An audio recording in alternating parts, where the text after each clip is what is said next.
be damned if I have to review this movie.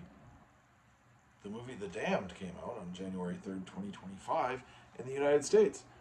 It's only been released in one other country, and that being Iceland, where the film was made. Technically, I guess the box office for the United States might also include Mexico and Canada, but you get the drift. It's only really been released in two territories. One was North America, and one was where the film was made. Typically, the first movie of the year is garbage. Typically, when it comes from a distributor that doesn't have much in terms of theatrical revenue, theatrical releases, it's a hot mess. But The Damned is actually a pretty good movie. It was released by Vertical Entertainment in 732 theaters, one of, if not their widest release ever.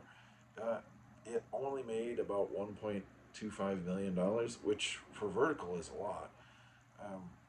I'm glad it went to theaters instead of directly to streaming, which Vertical movies I think tend to do.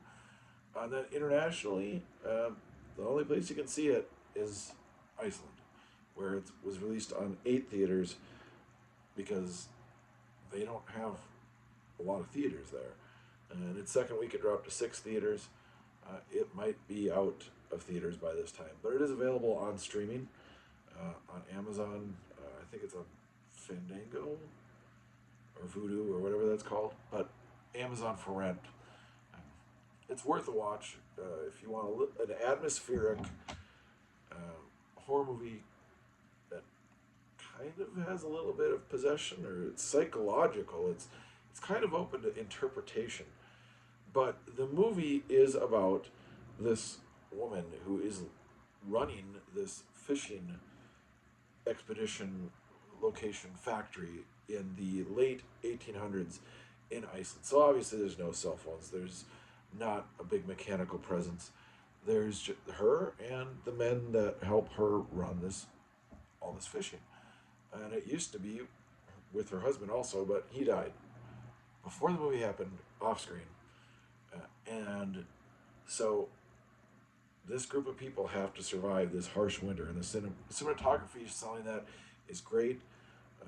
The snow, the sky, it's worth a view, and it's a nice job setting the atmosphere. Literally, Iceland is another character in this movie. The water's not completely frozen over yet, or it melted. It doesn't freeze over during the movie, but that is a threat of what can happen eventually. And a shipwreck appears. Is it real? It probably is. But can they help the people? Don't know. In the trailer, it's not a spoiler. They don't. And basically, all hell breaks loose. This isn't like an Event Horizon where it's literally hell, but it is a psychological, slow burn kind of torture mentally of all the people. Like, they left these people that died. What does that do to their psyche, their mental capabilities? They have to bury some people, and then there's like an entity when bad things happen that if you don't do certain things, that entity might come out. And so there's these not spells, but aspects that the people have to do, and they do them, but did they do them correctly? Did all of them do them? Is it real? Again, is somebody going psycho? The movie plays with all of these things, and it leads up to a big climax that is cool. That's kind of where it kind of fell apart for me. Some people are calling it jaw-dropping. I guess I might be in the minority. Throughout the movie, as it builds to this, some of the beats are a little repetitive. The visuals are cool, and the music is cool, but the story is a bit repetitive.